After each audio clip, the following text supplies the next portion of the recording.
Welcome back to our channel. It's always a joy to have you here. Today we are diving into something incredibly practical and deeply profound: how to live like a Bodhisattva in the middle of ordinary life. This isn't about becoming someone else. It's about uncovering who you really are when you stop running, stop pretending, and start acting from love and wisdom. You might think Bodhisattvas are some lofty beings, far beyond reach. They dwell in scriptures, in golden statues, in temples bathed in incense. But what if I told you a Bodhisattva could look like the tired mother helping her child with homework, the janitor who greets you with a smile, the friend who listens without judgment? And more importantly, what if I told you you could become one too? Let's begin with one truth. A Bodhisattva is not defined by robes or rituals. A Bodhisattva is defined by intention. An intention so powerful that it transforms how you speak, walk, think, and breathe. It all starts with a question. How do I reduce suffering? That question becomes your compass. Not only when you're in a temple, but when you're in traffic. Not only when you're meditating, but when you're making dinner. Not only when you're feeling peaceful, but especially when you're feeling angry. There's a story from the Bodhisattva tradition.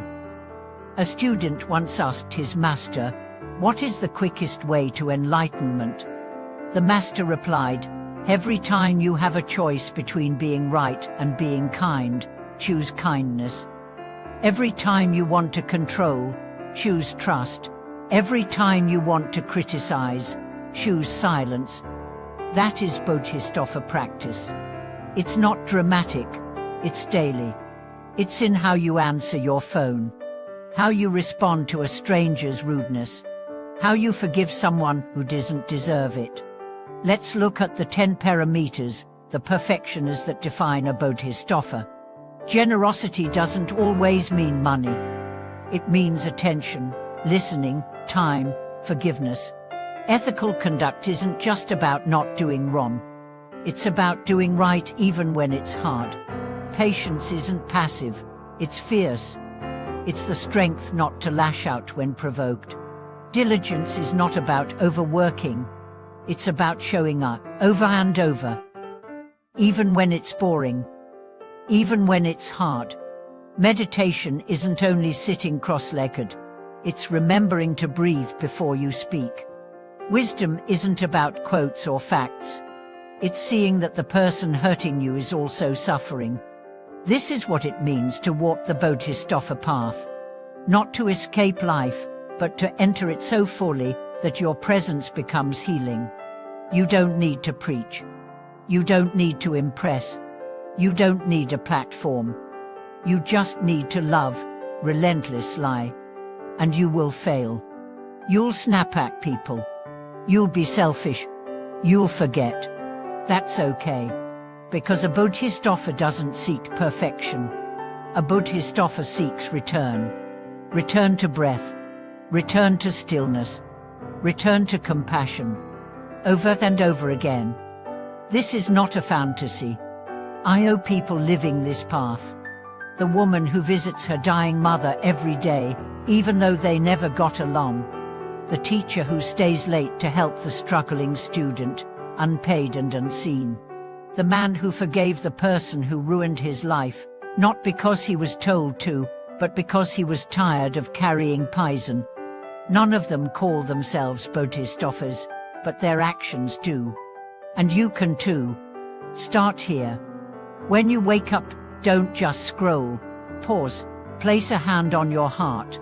Whisper, "Today, may I reduce suffering." When you eat, think of all the beings who made that food possible, from farmers to truck drivers. Offer gratitude. When someone interrupts you, breathe. Then respond not from ego, but from grace. When someone fails you, choose compassion not because they deserve it, but because you do. When you fail yourself, forgive, then begin again. You don't need to retreat from the world. You need to redeem it moment by moment, action by action. And you begin right where you are. At the gas station, on the subway, in your kitchen. Because that's where people are hurting. That's where kindness is needed. That's where enlightenment happens. One thought, one word, one act at a time. There's a Zen saying, before enlightenment, chop wood, carry water. After enlightenment, chop wood, carry water.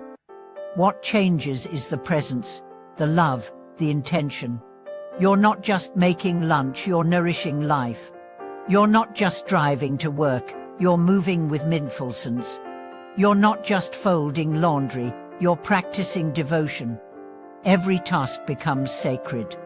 Every moment becomes a doorway. So how do you live like a Bodhisattva? Start by noticing, then by choosing, then by returning. Notice where suffering is inside and outside. Choose love over ego.